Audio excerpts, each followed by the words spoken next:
15, 10,000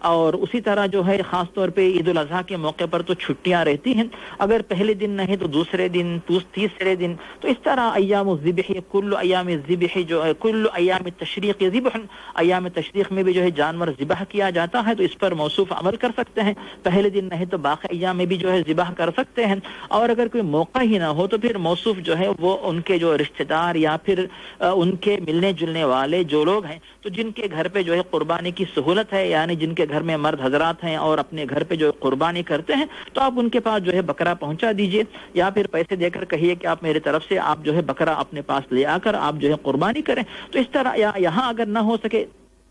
تو آپ کے ملک میں تو ماشاءاللہ ایسا سوال نہیں ہوتا کہ بھی کسی گھر میں جو ہے خواتین مرد حضرات کوئی نہیں، تو وہاں تو ماشاءاللہ کوئی خاتون تنہا بھی رہتی، شوہر باہر کام کرتا ہے، تو اس کا بھائی آتا ہے، باپ ہے، یا یعنی شوہر کا بھائی یا بیوی کا بھائی، کوئی نہ کوئی تو آتا رہتا ہے، تو اس طرح جو ہے مسئلہ حل ہو سکتا ہے۔ سے بھائی جب یعنی ڈھونڈنا چاہے تو انشاءاللہ راستے اللہ تعالیٰ بہت سارے کھولتا ہے، تو امید ہے کہ انشاءاللہ مسئلہ حل ہو جائے گا انشاءاللہ۔ جس ہے بھائی انشاءاللہ اس میں مولانا ایک معلومات کی حد تک ایک بات بتا دیتا ہوں کہ پاکستان کا شاید ہی کوئی ایسا شہر ہو کہ جہاں، چونکہ ان صاحب کا تعلق پاکستان سے ہے تو اس لیے میں پاکستان کا نام لیا، ہو سکتا ہے کہ انڈیا میں بھی اور بنگلہ دیش میں بھی اس طرح ہوتا ہو جی صاحب کہ مختلف ادارے ہیں، تنظیمیں ہیں، مشہور اگر تنظیموں کا نام لے تو الخدمت ایک بہت بڑی تنظیم ہے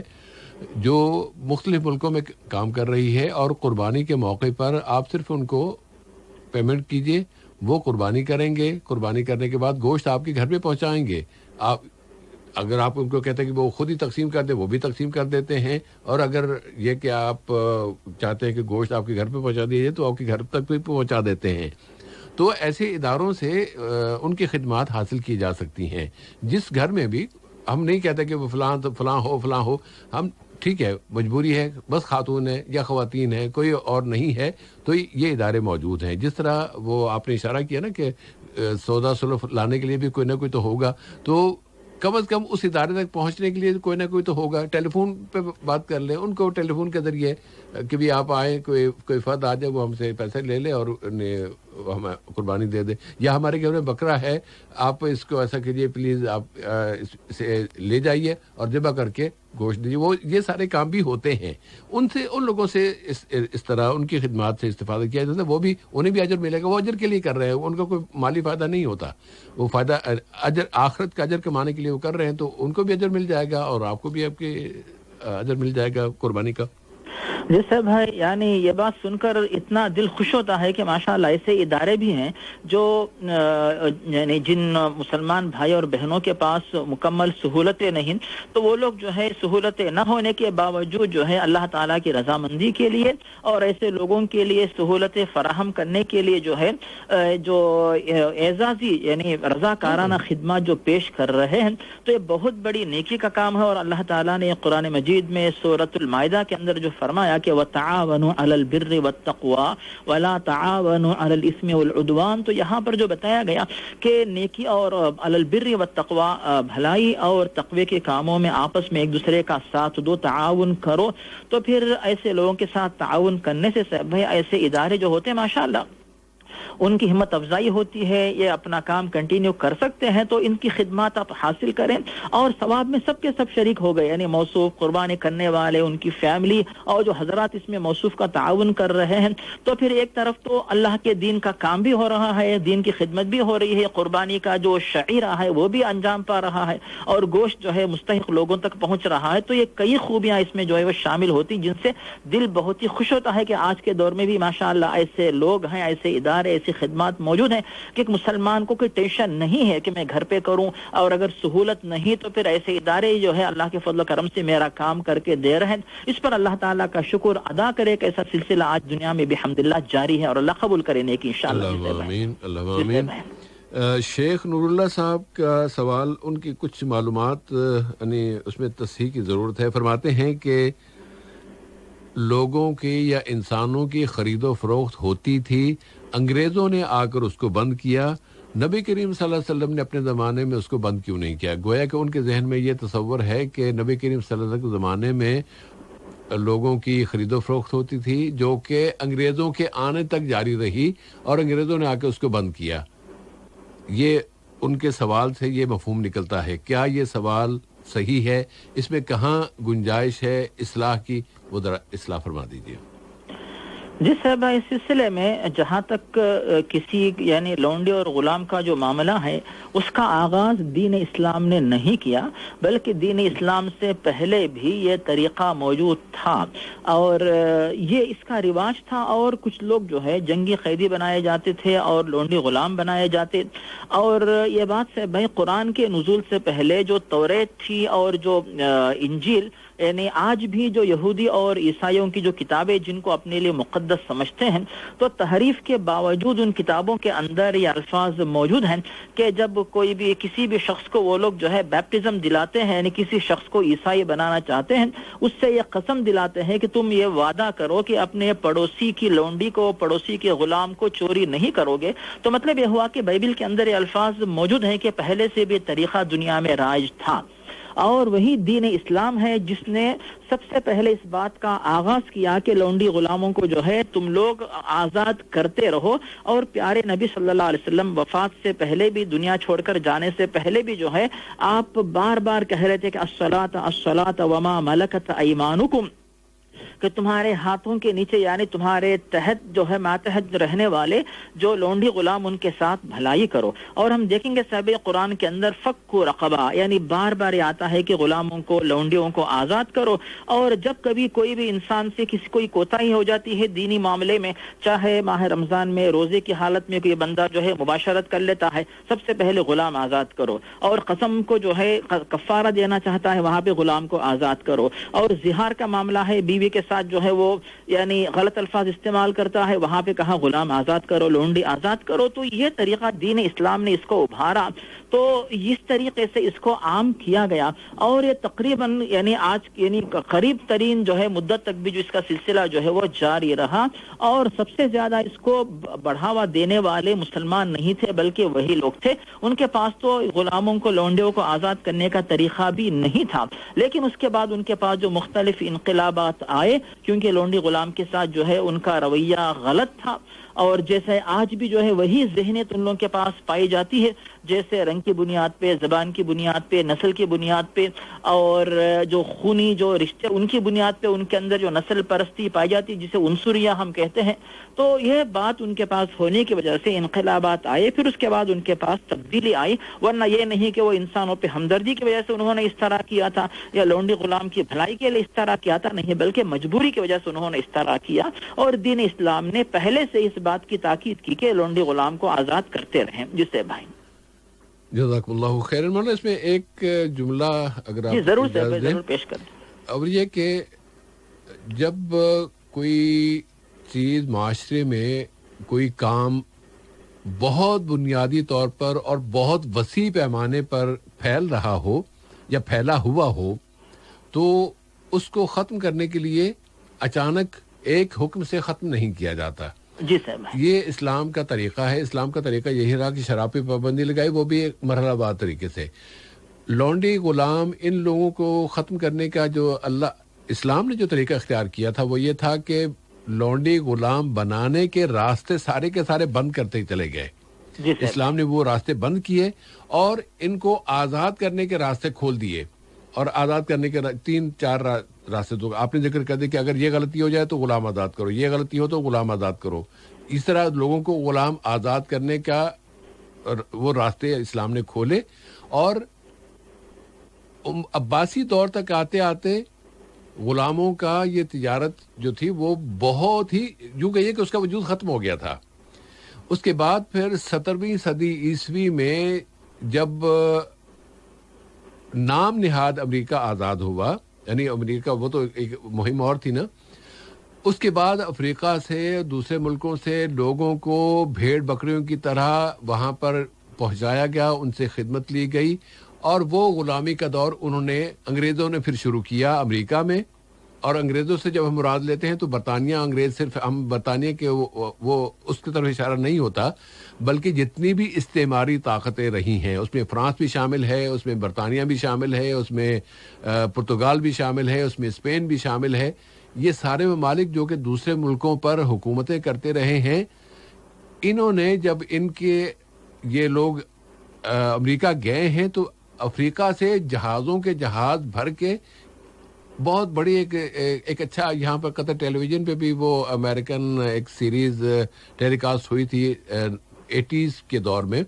روٹس کے نام سے نا.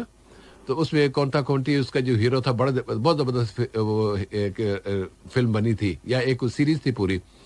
تو وہ کس طرح لوگوں کو غلام بناتے تھے. یہ تو بنانے والے لوگ ہیں جی سر بھائی. یہ انہوں نے غلامی کو ختم نہیں کیا, انہوں نے غلام مزید بنائے ہیں. اور اس وقت بھی آج کے دور میں بھی انداز دوسرا ہے, طریقے دوسرے ہیں, لیکن اب تو پوری کی پوری قومیں غلام بنائی ہوئی ہیں نا جی. اب صرف ایک غلام کو بیچ دینا اس پہ اسلام نے تو اس کے راستے اپنے لحاظ سے بڑا ایک کامیاب طریقہ اختیار کیا اور وہ ختم کیا اس معاملے کو. لیکن اب تو صورتحال اور زیادہ گمبھیر کر دی گئی ہے کہ پوری کی پوری قوم بس اس کے جو حکمران ہے اس کو اپنے قبضے میں لے لو, اور لیا ہوا ہے نا اس کی اتنی اس کی جکڑ بندیوں میں لیا کہ پوری کی پوری قوم غلام بنا دی گئی ہے اور بنی ہوئی ہے. غلامی کا دور ختم نہیں ہوا, وہ اب جاری ہے, لیکن اس میں اسلام شامل نہیں ہے. اس میں دوسرے مذاہب جن کے آپ تعریف کرنا چاہتے ہیں نا, یا جن آپ سے کسی نے کہا کہ وہ بڑے اچھے, انہوں نے آ کے یہ کام کارنامہ سرانجام دی, وہ ظالم لوگ وہ خود ہیں, لیکن اس کی شکلیں بدل دی ہیں. جی صاحب بھائی. دوسرا سوال تھا شیخ نور صاحب کا کہ کیا کسی غیر مسلم کی کسی عبادت گاہ پر قبضہ کر کے اس کو مسجد بنا دینا صحیح ہے یا نہیں؟ جی صاحب آپ نے شروع میں تو موصوف کے سوال پہ کچھ وضاحت کی, مزید وضاحت جو ہے پھر میری بات کے بعد آپ امید ہے کہ کر دیں گے انشاءاللہ. اور جہاں تک ثبوت ملتے ہیں صاحب بھائی, تاریخی جو وثائق ہیں, جو تاریخی جو ڈاکیومنٹس ہیں, ان کی روشنی میں اور مصدقہ جو ڈاکیومنٹس وغیرہ موجود ہیں لوگوں کے پاس, ابھی آج بھی جو ہے یورپ کے اندر بہت سارے چرچز ایسے ہیں وہاں پر جو ہے جب یہ لوگ بے دین ہونے کی وجہ سے یا پھر دین سے بیزار ہونے کی وجہ سے یا پھر ان جو بھی چرچز ہیں ان کے تو ان کو نہ سنبھالنے کی وجہ سے چھوڑ دیتے ہیں, تو ماشاءاللہ مسلمان جو ہے آپس میں چندہ جمع کرتے ہیں, تعاون حاصل کرتے ہیں اور ان کی عبادت گاہوں کو جو ہے خرید کر پھر مسجد میں تبدیل کر کے وہاں پر عبادت یا نماز کا اور اپنے جو دینی جو پروگرامز ہے ان کا جو ہے آغاز کرتے ہیں. تو مطلب یہ ہوا کہ جہاں تک جو بھی بات ہمیں ملتی ہے وہ یہی ہے کہ ان کو انہوں نے قیمت دے کر خریدا, پھر وہاں پر نمازوں کا آغاز کیا. اور آج کے دور میں ماشاءاللہ بہت بڑی شخصیت اللہ یحفظہ وہ ہے رئیس دولت ترکیہ رجب طیب اردوغان حفظہ اللہ و نصرہ اللہ انشاءاللہ. تو ان کی طرف سے بھی جو ہے صاحب جو ترکیہ کے اندر جو ہے آیا صوفیہ کی جو مسجد ہے, جسے جو ہے تقریباً 1934 کے اندر جو ہے ایک عجائب گھر میں تقسیم کر یعنی اسے تبدیل کر دیا گیا تھا, لیکن پھر اس کے بعد جو ہے آج ان کی طرف سے یہ ماشاءاللہ یہ اچھی پہل ہو رہی ہے کہ اسے دوبارہ جو ہے مسجد میں جو ہے وہ تبدیل کر دیا جائے گا. تو مطلب یہ ہوا کہ اس کے بارے میں یہ خلاصہ بتایا جا رہا ہے کہ اسے جو ہے قیمت دے کر خریدا گیا تھا, کسی سے چھینا نہیں گیا, غصب نہیں کیا گیا, زبردستی اس کو نہیں لیا گیا, بلکہ وہ پہلے جو بھی وہ عمارت تھی اسے جو ہے خرید کر اس کے بعد جو ہے اسے مسجد بنایا گیا, دوبارہ اسے جو ہے میوزیم بنایا گیا. آج ماشاءاللہ دوبارہ نماز 5 وقت کا نمازوں کے لیے جمعہ کی نماز کے لیے دوبارہ اس کو مسجد کا درجہ انشاءاللہ دیا جائے گا. تو موصوف جو کہہ رہے ہیں شاید کسی غلط فہمی کا, یا ایسے لوگ جو اسلام اور امت اسلامیہ کے بارے میں جو یعنی اچھے خیالات نہیں رکھتے, تو ان لوگوں کی باتیں سن کر ایسا جذبہ اپنے اندر اپنے یعنی غلط فہمی ہو رہی ہے, ورنہ یہ بات جو ہے موصوف کا جو یہ کہنا یہ شاید ٹھیک نہیں ہے. جی صاحب بھائی جزاکم اللہ خیر. مولانا اگلے سوال کی طرف آنے سے پہلے میں ایک بات مجھے فوری طور پہ یہ ذہن میں آئی ہے کہ اللہ کے رسول صلی اللہ علیہ وسلم تو ایک مسواک کے حوالے سے بھی کسی کو اجازت نہیں دے رہے کہ آپ کسی کی مسواک اس کی مرضی کے بغیر لے لیں. کیا ایسا جو نبی اتنی احتیاط برت رہے ہوں, وہ نبی ایسا دین لائیں گے کہ جو لوگوں کی زمینوں پہ لوگوں کی بلڈنگ پہ قبضہ کر کے اس کو کہیں کہ یہ ہم مسجد بنا لیں؟ اس کی تو ممکن ہی نہیں ہے, جائز ہی نہیں ہے, سوال ہی پیدا نہیں ہوتا. ہاں دعوے ضرور ہو سکتے ہیں, دعوے کرنے والے ہیں یہ جو ہے نا, اب پہلے یہ ہمارا مندر تھا, اس کے بعد یہ انہوں نے پھر اس کے وہ مسجد میں تبدیل کر دیا, یہ دعویٰ اس کے ثبوت کوئی نہیں لا رہے. آخری جب وہ سپریم کورٹ تک بھی پہنچی ہے تو عدالت کا فیصلہ اگر پڑھا جائے تو عدالت نے فیصلے میں بھی یہ لکھا کہ ثبوت نہیں ہے، لیکن جو ماحول بنا دیا گیا ہے اس ماحول میں ہم وہ فیصلہ نہیں دے سکتے کہ یہ مسلمانوں کے حوالے کر دی جائے، ورنہ پھر دنگا فساد ہوگا، خون بہے گا، یہ اس طرح کی باتیں. تو جب اب ایسے حالات میں کہیں کہ یہ مسلمان اس کے ذمہ دار ہیں، یہ نہیں، بڑے دکھ کی بات ہے. اسلام، چلیے ہم ساری بحث کو کون سی مسجد کیا ہوا تھا ہم اس بحث میں نہیں پڑھتے کہ ہوا تھا نہیں ہوا تھا. سوال یہ ہے کہ کیا جائز ہے؟ کلی طور پر، قطعی طور پر کوئی اس میں شک والی بات ہی نہیں ہے کہ ایسا جائز نہیں ہے، ممکن ہی نہیں ہے کہ اللہ اور اس کے رسول صلی اللہ علیہ وسلم اس طرح کے کسی کام کی اجازت دے. اجازت تو بہت دور کی بات ہے، اس کا سوچنا، اس کا تصور کرنا بھی جائز نہیں ہے.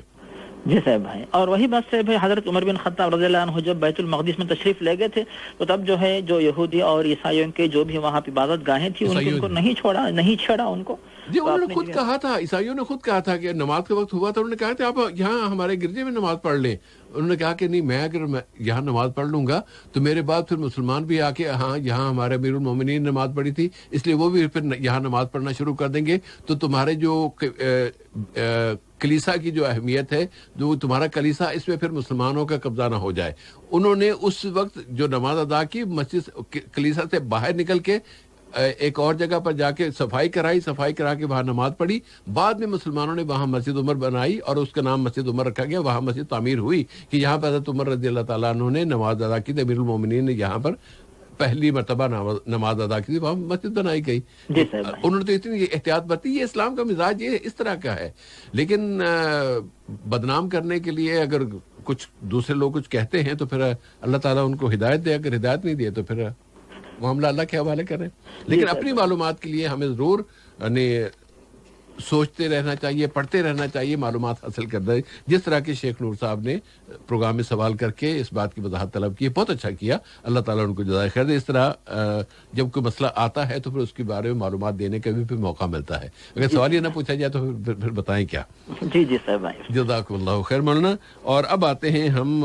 SMS کے سوالوں کی طرف. کال کا سلسلہ روکتے ہیں. 20 نمبر سے سوال ہے کہ کیا عورت کے لیے چہرے کا پردہ کرنا بھی ضروری ہے؟ اس سلسلے میں جو احکام ہمیں ملتے ہیں قرآن مجید کے اندر 2 مقامات پہ اور احادیث کے اندر، اور جہاں تک قرآن آیات کے اندر جو بات ہمیں ملتی ہے وہ ہے سورۃ النور آیت 31 کے اندر، جہاں پر اللہ تعالیٰ نے جو واضح فرمایا کہ پیارے نبی صلی اللہ علیہ وسلم کو اللہ تعالیٰ حکم فرما رہا ہے کہ آپ جو ہے مسلمان عورتوں کو حکم دیں کہ وہ بھی اپنی نگاہیں نیچے رکھیں اور اپنی عصمت کا تحفظ کریں اور اپنی زینت کو ظاہر نہ کریں سوائے اس کے جو ظاہر ہو جائے، اور اپنے گریبانوں پر اپنی اوڑھنیاں ڈال کر رہیں. تو یہاں پر گریبانوں پر اوڑھنیاں ڈال کر رکھنا تو ایک بات تو یہاں پہ ملتی ہے. اور سورۃ الاحزاب آیت 59 کے اندر بھی جو ہے اللہ تعالیٰ نے جو واضح فرمایا کہ یا ایھا النبی قل لازواجک وبناتک ونساء المؤمنین یدنین علیہن من جلابیبہن، کہ نبی آپ جو ہے اپنی بیویوں سے اور اپنی صاحبزادیوں سے اور مسلمانوں کی خواتین سے یہ کہیں کہ اپنے اوپر اپنی چادریں لٹکا لیں. تو یہ 2 دلائل ہو گئے. تو ان 2 دلائل کی روشنی میں بعض علماء جو ہے نقاب کے ضروری ہونے کے قائل ہیں، اور دیگر علماء جو ہے احادیث کی روشنی میں اس بات کے قائل ہیں کہ اس کی اہمیت ضرور ہے، لیکن اس کو ہم واجب کا درجہ نہیں دیتے، لیکن اہمیت اس کی ضرور ہے. اس کی وجہ یہ ہے کہ ترمذی میں حضرت ابو ہریرہ سے حدیث وارد ہے، پیارے نبی واضح فرماتے ہیں المرأۃ عورت، خاتون جو ہوتی ہے وہ چھپانے کی چیز ہوتی ہے. فاذا خرجت، جب وہ باہر نکلتی ہے، استشرفها الشیطان، تو شیطان جو ہے اسے جھانک جھانک کر دیکھتا ہے. ان دلائل کی روشنی میں علماء نے بات پیش کی کہ خواتین کا تحفظ، اس کا خیال رکھا جائے. اور یہاں پر اس بات کی وضاحت علماء نے کی ہے. جو علماء اس کے وجوب کے قائل نہیں، انہوں نے بھی اس بات کی وضاحت کی ہے کہ موقع محل کے لحاظ سے کچھ مقامات ایسے ہوتے ہیں جہاں پر یعنی خواتین کے لیے خطرہ نہیں ہے، ماحول ایسا نہیں ہے، اس مقام پہ جو ہے اس کو ہم واجب نہیں کہیں گے. لیکن وہ مقام جہاں پہ جو ہے ماحول بگڑا ہوا ہو، خواتین کے لیے خطرہ ہو، ایسے مقام پر وہ علماء بھی جو ہے واجب کے قائل ہیں. اس طرح جو علماء کے 2 اقوال آپ کے سامنے پیش کیے گئے. تو ایک تو صاحب بھائی یہ ہوا یعنی پردے کا، لیکن آج کے دور میں پردے کے ساتھ ساتھ اس بات کا بھی خیال رکھا جائے کہ کوئی خاتون یا لڑکی پردے میں رہے، پھر اس کے باوجود جو ہے جو واٹس ایپ کا ذریعہ آ گیا ہے، انٹرنیٹ کا ذریعہ آ گیا، اس کے ذریعے جو غلط تعلقات جو قائم ہوتے ہیں اس پر بھی جو ہے ضرور توجہ دی جائے، یعنی پردے کے ساتھ ساتھ ان باتوں پر بھی توجہ دی جائے تاکہ ہماری جو بیٹیاں ہیں اور بہنیں ہیں ان کی صحیح طریقے سے تربیت و نگرانی ہوتی رہے. جی سے بھائی جزاک اللہ خیرن. اور جو آخری جملہ ہے نا مولانا آپ کا، جی صاحب، وہ اس مسئلے کا اصل جواب، بنیادی جواب مجھے لگتا ہے کہ وہی ہونا چاہیے. اگر کوئی خاتون پردہ اچھا میں پردہ نہیں کروں گی تو معاشرہ کیا کہے گا، محلے والے کیا کہیں گے، بزرگ کیا کہیں گے، ابا جی کیا کہیں گے، ان کی طرف سے ارے فلاں کی عورت پردہ نہیں کرتی، اس طرح کی وہ مجبوراً اگر پردہ کر لیتی ہے لیکن اس کے دل میں پردے کی اہمیت نہیں ہے تو پھر وہ پردہ کرنے کے باوجود بھی گمراہی کے ایک ذریعہ بن سکتی ہے. جی صاحب بھائی. لیکن اگر دل جو ہے وہ اس میں اللہ کا خوف موجود ہے کہ جہاں کہیں بھی کوئی خطرہ ہو اس میں احتیاط کا تقاضا جو بھی استعمال کیا جائے، چاہے آپ اس کو یعنی برقع لے کے کر لیں، چادر لے کے کر لیں، دوپٹے سے کر لیں، اسکارف سے کر لیں، کسی طریقے سے کریں، دل میں اگر خوف ہوگا تو کچھ نہ کچھ ضرور کر لے گی. جی صاحب. لیکن اگر دل میں نہیں ہے تو پھر کچھ بھی نہیں ہے، کوئی فائدہ نہیں. باہر سے آپ فتوے دے کر اور فتاوا لے کر کسی کو قائل نہیں کر سکتے. اسلام نے اس لیے قرآن پاک کی جب سورہ نور کے جب ہم دیکھتے ہیں تو دل کو ہی مخاطب کیا نا کہ پہلے ابتدا کیا کی کہ نظروں کو بچا کے رکھو. نظروں کو اتنی زیادہ توجہ نظروں پہ دی ہے، اور جیسا کہ اللہ کے رسول صلی اللہ علیہ وسلم نے فرمایا کہ نظریں جو ہیں یا نگاہ یہ تیر کی طرح ہوتی ہیں، اور تیروں کے ذریعے پھر وہ ظاہر ہے کہ کئی شکار ہو سکتے ہیں. تو نظروں کی حفاظت، اور اللہ تعالیٰ نے جب قرآن پاک میں یہ فرمایا کہ لا یدرکہ الابصار وہو یدرک الابصار. جی صاحب بھائی، لا تدرک الابصار ویدرک الابصار. جی صاحب اب بھائی. یہ اللہ تعالیٰ کو نگاہیں نہیں پا سکتے، اللہ اتنا کافی تھا نا. لیکن اللہ تعالیٰ نے بطور خاص یہاں پر یہ کہہ دیا کہ وہ تمہاری نگاہوں کو دیکھ رہا ہے کہ تمہاری نگاہیں کیا کر رہی ہیں، کہاں جا رہی ہیں. مردوں کو بھی کہا ہے، عورتوں کو بھی کہا ہے. تو صرف یہی ایک آیت اگر لے لیں تو پردے کے بہت سارے مسائل حل ہو جاتے ہیں. جی صاحب بھائی، انشاءاللہ تعالیٰ. انشاءاللہ. اگلا سوال ہے 44 نمبر سے کہ جمعے کی نماز کے سلسلے میں الجھن ہے، کیا عام حالات میں بھی کوئی مجبوری ہونے پر گھر میں جمعے کی نماز پڑھ سکتے ہیں، یا پھر اب جو خاص حالات ہیں صرف اسی میں؟ جی صاحب بھائی، موصوف نے وضاحت نہیں کی کہ عام حالات میں مجبوری سے مراد کیا ہے، اور جہاں تک جمعہ کی اہمیت تو ہمارے سامنے واضح ہے. سورۃ الجمعہ کے اندر اللہ تعالیٰ نے جو واضح فرمایا کہ اذا نودی للصلاۃ من یوم الجمعۃ فاسعوا الی ذکر اللہ وذروا البیع، کہ جمعہ کی عبادت کے لیے تم فوری جو ہے دنیا کے سارے کام چھوڑ کر حاضر ہو جاؤ. اور اسی طرح صحیح مسلم کے اندر جب ابو ہریرہ سے حدیث وارد ہے، پیارے نبی واضح فرماتے ہیں کہ لوگوں کو چاہیے کہ جمعہ کی نماز کی پابندی کریں اور اسے چھوڑنے کی عادت، جمعہ ترک کرنے کی عادت ترک کریں، ورنہ ان کے دلوں پہ جو ہے وہ مہر لگا دی جائے گی. اور جو صحیح مسلم کی حدیث جو حضرت ابن مسعود سے، حضرت ابن عمر سے مروی ہے، جو پیارے نبی متنبہ کرتے ہیں کہ جمعہ کی نماز چھوڑ کر گھروں پہ جو رہتے ہیں تو یہ دل چاہتا ہے کہ ایسے لوگوں کے پاس جا کر جو ہے ان کو ان کے گھروں کے سمیت جلا دیا جائے. اگر ان کی خواتین اور بچوں کا ان کے بارے میں اندیشہ نہ ہوتا تو یہی ان کو سزا دیتا. تو ان تمام باتوں کی روشنی میں سے بھائی گھر پہ نماز پڑھنے کی وجہ کیا ہے؟ تو اگر کوئی خاتون ہے اس کے لیے جمعہ کی نماز کے بجائے ظہر پڑھے گی، مریض ہے ظہر کے بجائے یعنی وہ جمعہ کے بجائے ظہر پڑھ سکتا ہے، یا پھر وہ شخص جو ہے جامع مسجد سے بہت ہی دور رہتا ہے تو ایسی صورت میں اس کے لیے بھی علماء نے بات پیش کی کہ اس کے لیے دو صورتیں ہیں، یا تو ظہر کی نماز پڑھ لے، یا اگر کئی لوگ جو 2 3 4 5 جمع ہوتے ہیں تو وہاں پر بھی وہ لوگ جو ہے اس کے جمعہ کے بجائے ظہر پڑھ سکتے ہیں. لیکن اگر وہ جمعہ پڑھتے ہیں تو زیادہ بہتر ہے، کیونکہ اس کے بارے میں مصنف عبدالرزاق میں بات وارد ہے کہ مکے اور مدینے کے درمیان جب وہ لوگ جو کہ قافلوں کو جو ہے پانی پلانے والے تھے، کنویں وغیرہ سے پانی لا کر ان کے ٹینٹ ہوتے تھے، وہ بھی اپنے ٹینٹس کے اندر نماز پڑھا کرتے تھے، لیکن کب؟ جبکہ مجبوری تھی، یعنی مساجد سے دور، آبادی سے دور. لیکن آپ ماشاءاللہ یعنی آبادی کے درمیان ہیں اور آپ کے پاس جو مسجد ہے، اذان کی آواز آتی ہے، اب جا سکتے ہیں، جمعہ کے لیے وقت سے پہلے پہنچ سکتے ہیں. تو ایسے لوگوں کی نماز گھر پر نہیں ہوتی، صحیح نہیں ہوتی، قابل قبول نہیں ہوتی. ایسے لوگ اگر گھر پہ ظہر بھی پڑھ لیں گے تو جمعہ چھوڑنے کا گناہ ان کو لکھا جائے گا، اور اگر ایسے لوگ گھر پہ جمعہ بھی پڑھ لیں گے تو پھر ان کو چاہیے کہ جمعہ چھوڑنے کا گناہ لکھا گیا، توبہ استغفار کرے اور پھر ظہر کی نماز بھی دوبارہ یہ لوگ پڑھیں گے، کیونکہ ان کی جمعہ کی نماز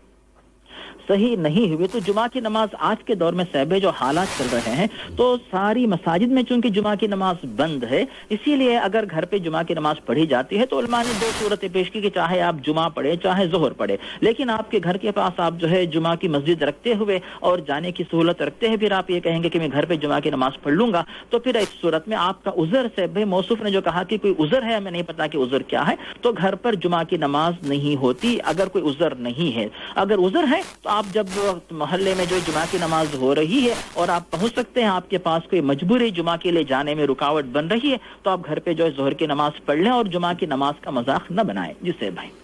جزاک اللہ خیر. اس میں ماننا مجبوری کی جو بات ہے نا، تو آج کل اگر مساجد میں جمعے کی نماز نہیں ہو رہی تو ایک مجبوری ہے. یہ نہیں کہ مجبوری یہ نہیں ہے کہ چونکہ ہو نہیں رہی ہے اس لیے نہیں، مجبوری یہ ہے کہ ایک جان کا خطرہ ہے. جی جی بالکل وہی بات ہے جی. جان کے خطرے کا نام وہ کورونا ہو یا کوئی ڈاکو ہو یا کوئی مسلح افراد موجود ہوں، یا گھر سے باہر نکلیں گے دشمن ہیں وہ موجود ہوں، یا یہ کہ صحت باہر نکلیں گے تو صحت اتنی خراب ہے کہ وہ چلتے چلتے ہی اللہ کو پیارے ہو جائیں گے. اس طرح کی جو صورتحال ہے اس کا نام کچھ بھی ہو جائے، کوئی بھی وہ پھر مجبوری اس سے وہ مجبوری ذریعہ بن جاتی ہے کہ آپ گھر میں نماز ادا کر لیں. جی صاحب بھائی بالکل اچھی طرح وضاحت ہو گئی صاحب بھائی. جی ہاں انشاءاللہ تعالی. اس میں چونکہ ہمارے پاس اب وقت باقی نہیں بتا کہ ہم مزید اس بات کر سکیں اور نہ ہی کسی اور سوال کو ہم پروگرام میں شامل کر سکتے ہیں.